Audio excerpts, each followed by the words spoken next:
Hey guys, so for my almost very last game journal, we're going to be playing the game Dirt 4. So without further ado, let's get started. So first of all, what is Dirt? Dirt is basically a rallycross racing game. It consists of specially modified vehicles that run through a track. It's a single lap from start to finish. So it's not your typical NASCAR or maybe when you've seen a Mustang GT or a Tesla Model S or any of these really cool cars going around in laps and beating others. Basically, these tracks um, have a lot of elevation. So basically, there's going to be parts in it that are going to be really low. There's going to be parts that you're going to have to be going through up a mountain, up certain jumps, up down hills, even crossing water, like little patches of water, if you will. So these terrains can have a lot. They can even be on asphalt, or they can also be on dirt, as the game says on the name. And these cars have been specially modified to be able to go through these sections in the way that they do.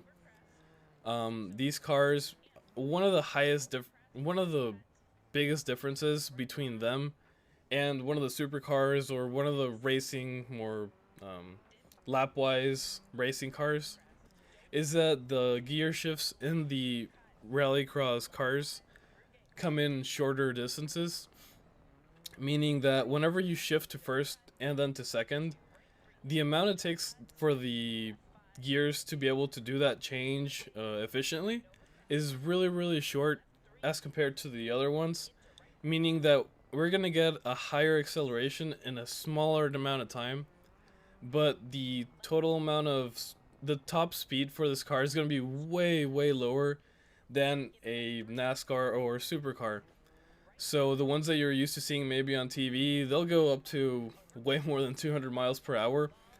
But these racing cars or these rally cars will probably top out somewhere around 100 ish, depending on the car, and depending also on what tier you're racing, what a lot of stuff, especially if the track has a lot of turns and bumps and hills and everything.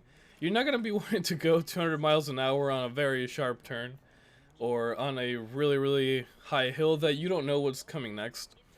And then another big difference is in typical racing, we'll use NASCAR as an example.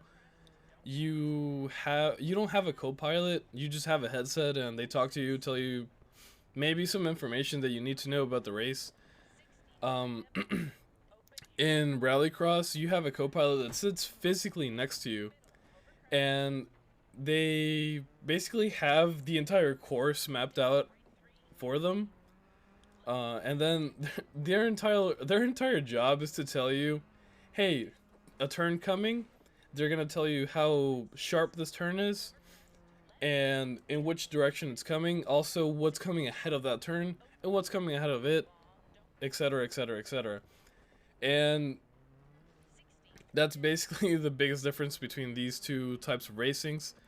Also, something really cool that I don't know if actually happens in real life or not is whenever my tire gets blown out or the car is having engine troubles, the co-pilot will actually tell me that. And as soon as it's already failing and I'm hearing like the transmission fail or something, I'm like, wow, gee, thanks. But hey, it's a really cool feature, and I kind of get a kick out of it, even if everything's going wrong. A game element that the developers have gone above and beyond for in this game are the car physics and the mechanics in place. And what I mean by car physics is not the gravity in the game and how that works. Well, I mean, that also plays a role in it, but that's not the primary thing. What I mean by that is the way the environment reacts to the car and the way the car reacts to the environment around it. So, a small example that I experienced throughout the race is a transmission failure due to my own fault. So basically, how that happened is whenever you're going on a gear shift, so on second or third or fourth or fifth, um, and you're basically pressing the accelerator, you're gonna start seeing a yellow light on the screen in the center of the console of the car, and then it also turns to red. When it goes to orange, it means, hey buddy, you're getting ready to do a shift change in a little bit. Please be ready. And then red means, hey, we're almost there. Or you can do the shift change now if you need it, so please do. But if I ignore that and it's on the red light, and I just keep pushing it and pushing it and pushing it, you'll hear the RPM lever just kind of really pushing that certain gear. And that's totally fine if I want to race it that way. And that's totally fine. The game will not tell me anything. It won't say, hey buddy, you're doing this wrong. No. No, it'll just kind of let me go. But I'm going to have to face the consequences of my actions later on during the race. So if I just push it and leave it there, it's going to have a transmission failure. And a really cool thing is the co-pilot will actually tell you, hey, I think there's a transmission failure when you're already hearing the rattling in it. So basically that's going to have an issue later on. And it's either going to make my shift changes be a little quicker or slower, meaning that I can't pop into third if I need to on like in a moment's notice and have that well performance that I'm supposed to be. I might have degraded the performance in the car by that. And it's something that's going to have to haunt me until the moment in where I can get into, if you will, a pit stop for this game, where I can get serviced and get my mechanics to look at it and repair it. But it's a really, really cool feature. Also, and then you can actually get a tire blown out in this game. It fortunately didn't happen to me this race. But if you do, and you're carrying a spare on you, you can repair it. Or it'll really degrade the performance of the car. And I know that sounds really, really simple, and you're asking yourself, well, that's what every game does.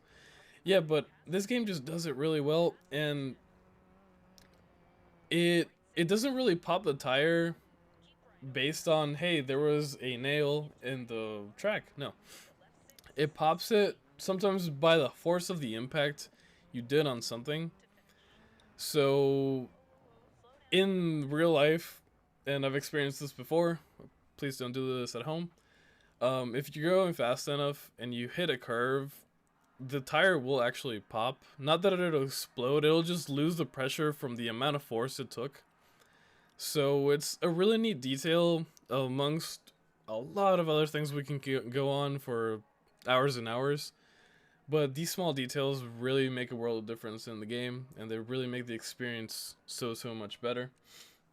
The reason the developers chose to do this is to add realism to the simulator so it feels more like the real world inside the game.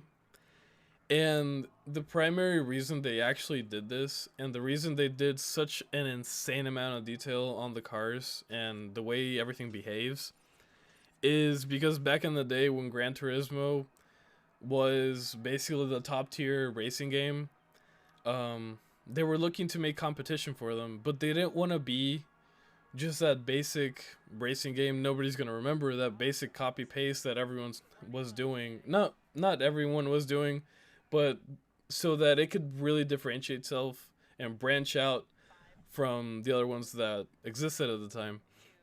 So to be able to do that, they created dirt, they gave it the detail it has, and they made it a rallycross. So it wasn't your standard, here's the track in circles, maybe a little turn here and there, race.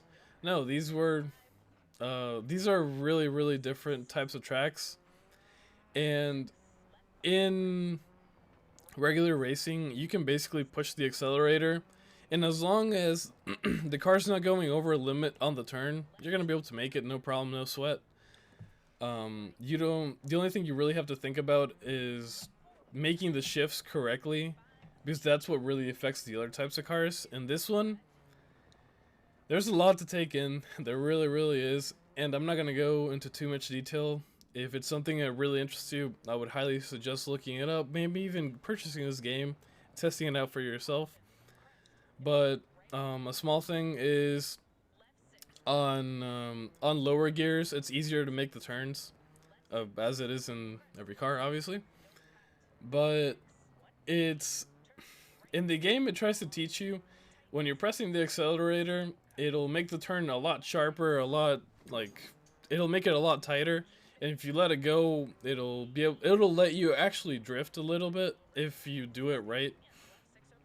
Um, and there's just a lot of things in this game that really just make it branch out from the rest. The tutorial for this game is, to say a couple minutes is short.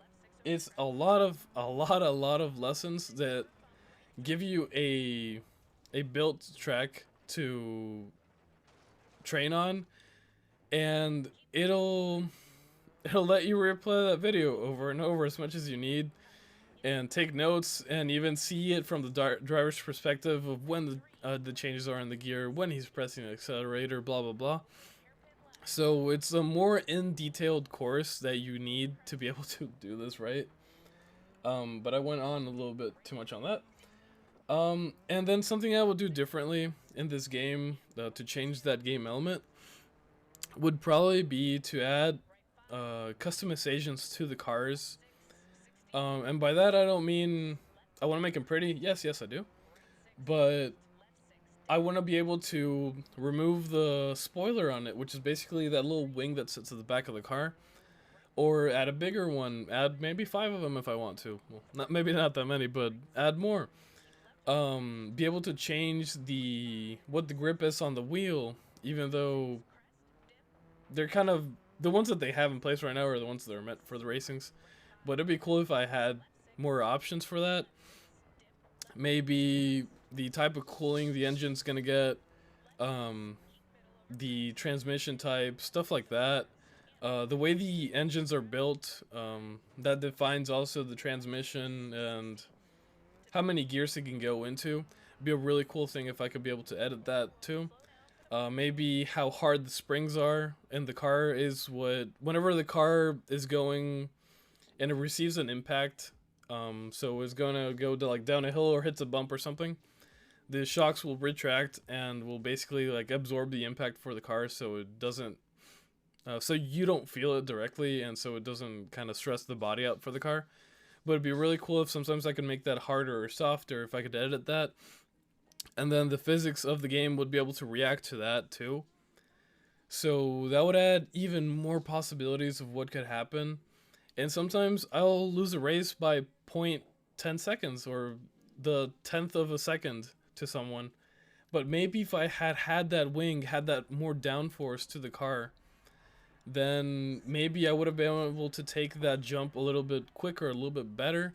It would have pushed me down even more. Maybe that turn that I was going on, it made the back of my car fly off a little bit, but the downforce of that added wing that I had pushed me down and let me just keep going even better. So stuff like that would give me more possibilities at the end of what I could have done to finish the race even better than I did. That would be something that I would love to see, and it would be a great addition to the game, and I'm pretty sure everyone in the player base would love it. And this game makes me it gives me a lot of emotions.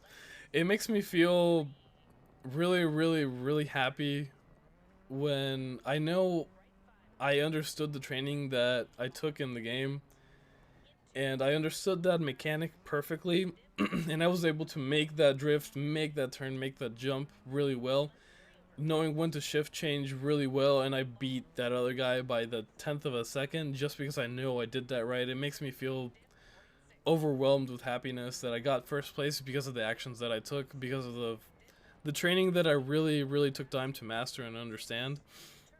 Then it also really, really makes me angry. Well, not angry, but it makes me really get annoyed at myself.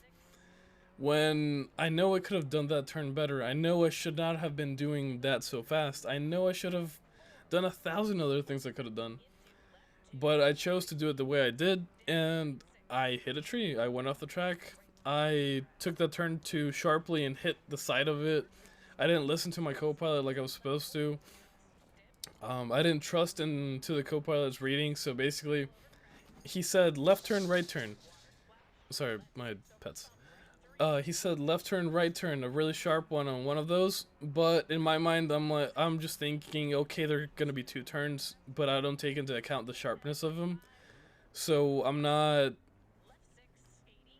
I'm not being able to take advantage of what top speed I can take because I was too afraid to take that turn. So it just, I feel like this game teaches you a lot, even about yourself, and how you should have a little bit more confidence in yourself to be able to make those turns, make those decisions in a split second, and just trusting into the co-pilot's readings and just doing all that. So it's basically an amazing game, and I absolutely love it. If you have the chance, please buy it. And if you have a racing wheel to be able to go along with this, please buy it. It is a different type of feeling. It's something that you're gonna want to be able to be playing this 400 hours a day if you can. It's an amazing game. And lastly, something that we've discussed in class that I feel really goes along well with this game, but also doesn't at the same time, is the VR and AR in games. So this is something you don't see on the screen whenever I'm playing, but I like to play games on Ultra, which is the max setting for everything. Um, so I'm playing this game on a 2K monitor, so my GPU is being pushed to 99% most of the time. This game was actually running at 67 Fahrenheit, which is considered to be kind of high, but okay, still moderate. But there were times where I was looking at the GPU spike at 99. I was getting worried, thinking, okay, my recording and the game are gonna get frozen. I'm gonna start losing frames, etc., etc. And when I played on the VR, the resolutions haven't been the best on the planet. They really haven't. They've been okay resolutions for the game. So by that, what I mean is it won't look as realistic as this game. It'll be more like a cartoony kind of down felt one. Because the VR gets pushed to a whole other level to be able to generate that image and for you to be able to interact in the way you do. So for this game, I would have loved to be able to play this in VR, being able to look around the cockpit like that, maybe even being able to interact with the car with VR. But a really, and I cannot stress the really enough in that sentence, a really big reason this cannot happen at the moment, not even probably for a while, is they're not going to be able to put VR into this game. It'd be a really cool addition, but it would be a terrible thing to do right now because nobody would be able to run it unless you have maybe 3 3090 supers, which I'm pretty sure most of us don't. And if you do, congrats. That is amazing that you got one. But if my GPU is spiking at 99 and I have 8 gigs and a really nice GPU, I can't imagine this game with VR. It would be pushing it to the extreme. My room would feel like probably a desert in here from the amount of heat dissipated from this computer. And it's something that we were talking about in the lesson that I found really interesting.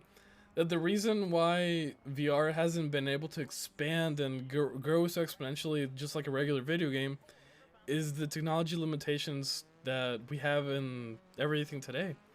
I mean, we have amazing CPUs, amazing GPUs, amazing just everything. Things are just every time I blink, there's like we're gonna be in like the 13th generation of Intel. We're gonna have a Threadripper from Ryzen that is double of what we had.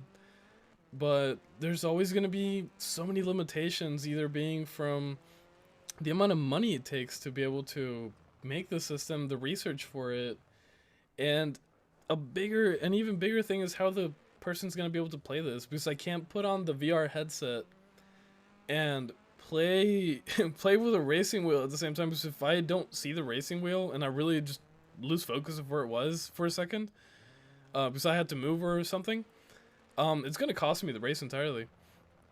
Or the amount of stress it's gonna put into the computer and into everything, of being able to grab the wheel in the game and press on the controller, and they would have to work on the actual sensors for the feet to be very precise, because it would have to detect at what level my foot is, of what, like, the amount of it's pushing, if the other one switched to the other gear or sorry, not to the other gear, from the brake um to the other pedal to be able to shift gears. So it would have to be something really really complex rather than what just the headset and the two little hand motion sensors that we have. It would have to be an entire giant project on itself to be able to implement this into a game. And it's a chapter I really loved and I really enjoyed of what we talked about, and it's something that I feel like really just fits into this. There was no better way to explain it than what I experienced trying to record this game. And thank you for watching, and I hope you have the best of luck during your week of finals.